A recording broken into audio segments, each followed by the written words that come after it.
আরশ বলছে যে তুমি কোনো কাজ করবে না।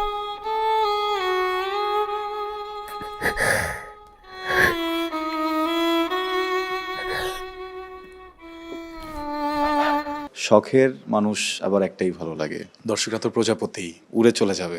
আমার ফুসফুসের 70% নষ্ট হয়ে গেছে, মারা যেতে পারি যে কোনো সময়, এমনই একটা পোস্ট লিখেছেন আরশ খান। অতিরিক্ত সিগারেট আর মদ্যপানের অভ্যাসের কারণে মৃত্যু শয্যায় আজ আরশ খান। সম্প্রতি সামাজিক যোগাযোগ মাধ্যমে একটি পোস্ট করেন আরশ খান। সেখানে আরশ খান বলেন, মাত্র 19 বছরেই আমার জীবন থমকে গিয়েছে, আমার ফুসফুসের 70% নষ্ট হয়ে গিয়েছে। তার এই বড় পোস্টে তিনি ধূমপান ও ভেপের ভয়ঙ্কর ক্ষতিকারক দিক নিয়ে সরাসরি কথা বলেন এবং নিজের অভিজ্ঞতা তুলে ধরে ভক্তদের সতর্ক থাকার আহ্বান জানিয়েছেন। তিনি বলেন, স্কুল জীবনে শুধু বন্ধুদের সাথে ফ্লেক্স করার জন্য ধূমপান ধরেছিলাম, ভাবিনি সেই অভ্যাসই আমার জীবনটা ধ্বংস করে দিবে। 19 বছর শেষ, আমার ফুসফুসও প্রায় শেষের দিকে।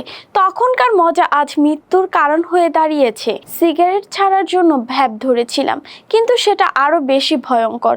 গত 19 বছর সিগারেট খেয়ে ফুসফুসের যা অবস্থা হয়েছিল তা এখন ভেপ খাওয়ায় 3 গুণ হয়ে গেছে মাত্র 6 মাসে।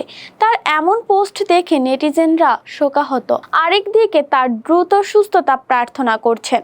সিগারেট ছাড়ার জন্য তিনি ভ্যাপ ধরেছিলেন, কিন্তু ভ্যাপের ক্ষতি সিগারেটের থেকেও অনেক গুণ বেশি। আরশ খান তার পোস্টে আরো বলেন, সুস্থ থাকার চেয়ে বড় ফ্লেক্স আর কোনো কিছু নেই। তোমরা যারা নতুন ধূমপান শুরু করার কথা চিন্তা করছো, তারা দয়া করে এই অভ্যাস থেকে দূরে থেকো। কোনো ব্যক্তি ধূমপান ছেড়ে দিলে তার ফুসফুসে যদি বড় কোনো ক্ষত না থাকে, তা স্বাভাবিক হতে সময় লাগে 9 মাস। কিন্তু কিছু কিছু ক্ষতি থেকে যায় যা কোনোদিনও ঠিক হয় না। মাত্র কিছু সময়ের ফ্লেক্সের জন্য বছরের পর বছর নিজের স্বাস্থ্য নষ্ট করা মোটেও বুদ্ধিমানের কাজ নয়।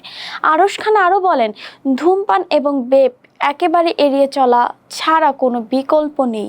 ভ্যাপের দ্বারা ফুসফুসের যে ক্ষতি হয় তার কোনো চিকিৎসাও নেই, কোনো ওষুধও নেই, পুরো জীবনের জন্য ওই অংশ অকেজো। সিগারেট এমন যাকে ছাড়লে পুরোপুরি ছেড়ে দিতে হবে। ছাড়তে গিয়ে ভ্যাপ নামক প্রেমিকাকে রিবাউন্ড বানানো যাবে না। ভাবিয়া করিও কাজ, আমার মতন করিয়া ভাবিও না।